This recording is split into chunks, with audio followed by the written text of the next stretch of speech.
In the coming days, I will be creating a playlist, and this playlist will give an assessment regarding these individuals who chose to be my students, my patients, and have been following my teachings and lessons for the past over maybe now a decade.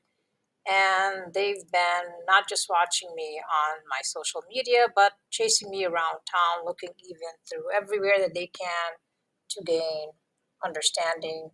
And they were so moved by my lessons that inspired them in their seminars, their books, and inspired them in conventions.